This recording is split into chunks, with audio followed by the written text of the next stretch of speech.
8 వాళ్ళు కేవలం రాజకీయం చేయాలా, డిఆర్సీ సమావేశానికి వచ్చినా ప్రభుత్వం సహకరించలేదు, రాయలసీమ మీద చిత్తశుద్ధి లేదు అని మాట్లాడి ప్రెస్లో మాట్లాడి పబ్లిక్ చెప్పాలని చెప్పి వచ్చినారు తప్ప వాళ్ళకి అభివృద్ధి మీద సమీక్ష చేసి ప్రభుత్వం ఏదైనా తప్పులు చేస్తే స్వీకరించి సరిదిద్దుకోవడానికి మేము సిద్ధంగా ఉన్నాం. కూర్చోండి మీరు కూడా. ఓకే, రాయలసీమ ఎత్తిపోతల మీద మీరు అడిగినారు, మీకు సంతృప్తికరమైన సమాధానం రాలే, అది రాష్ట్ర స్థాయి సమస్య. తర్వాత జిల్లా అభివృద్ధి మీద అన్ని డిపార్ట్మెంట్ల వారీగా సమీక్షలు జరిగినాయి, మరి దాంట్లో ఎందుకు మీరు మాట్లాడలేదు? దాంట్లో ఎందుకు మీరు కూర్చోలేదు? దాని నుంచి ఎందుకు పారిపోయినారు?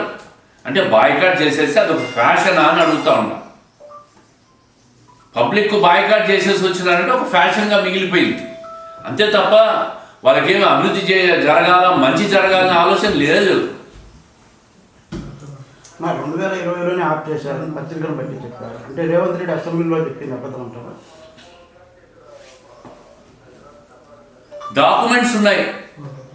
ఎప్పుడు ఆపారు? రాయలసీమ ఎత్తిపోతల పథకం అని ఎన్జిటి నుంచి, కేంద్ర ప్రభుత్వం నుంచి, Krishna river management board KRMB నుంచి ఎప్పుడెప్పుడు ఆపాలా, ఎప్పుడెప్పుడు ఎన్జిటి నుంచి తాకీదులు వచ్చినాయి, పెనాల్టీలు వచ్చినాయి. ఆపకపోయేసరికి ఎన్జిటి తీవ్రంగా పరిగణించి కంటెంప్ట్ ఆఫ్ కోర్టు కిందకి పోయి పెనాల్టీ వేసింది. ఆ పెనాల్టీ కూడా రాష్ట్ర ప్రభుత్వం కట్టింది. మరి ఆయన ఏం చెప్పాడో మనకు తెలీదు. ఇక్కడ డాక్యుమెంట్లు అయితే వాస్తవమే కదా, విత్ జీవోలు అప్పటి ఈనాడు, ఆంధ్రజ్యోతి పత్రికలు ప్రచురించినాయి కదా. అవన్నీ పత్రికలు జీవోలు ప్రచురించింది కూడా అవాస్తవమా? వాస్తవాలు తెలియకుండా రాజకీయం కోసం వచ్చి మాట్లాడటమే కదా వీళ్ళు. ప్రతిపక్షాలను మేము ప్రతి సమావేశానికి ప్రభుత్వం ఆహ్వానిస్తూ ఉంది, నిర్మాణాత్మక సూచనలు చేయమని చెప్తా ఉంది. ప్రభుత్వం ఎక్కడైనా తెలిసి తెలియక పొరపాట్ల వల్ల తప్పులు జరిగితే సవరించుకోవడానికి సిద్ధంగా ఉన్నామని చెప్తా ఉన్నాం. అయినా వాళ్ళు ఆ లైన్లో రావడంలే.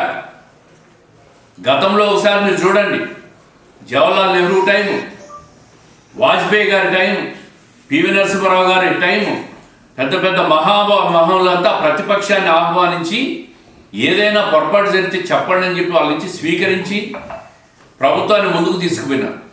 ఈరోజు మేము కూడా ప్రతిపక్షాన్ని 10 సీట్లు గెలిచినారా, 11 సీట్లు గెలిచినారా అనేది నెంబర్ కాదు, మీరు అసెంబ్లీకి రండి మాట్లాడదామని చెప్తా ఉంటారు. అక్కడికి రారు. డిఆర్సీ సమావేశంలో 5 నిమిషాలు కూర్చొని ఛాయ్ బిస్కెట్లు తిని బాయ్కాట్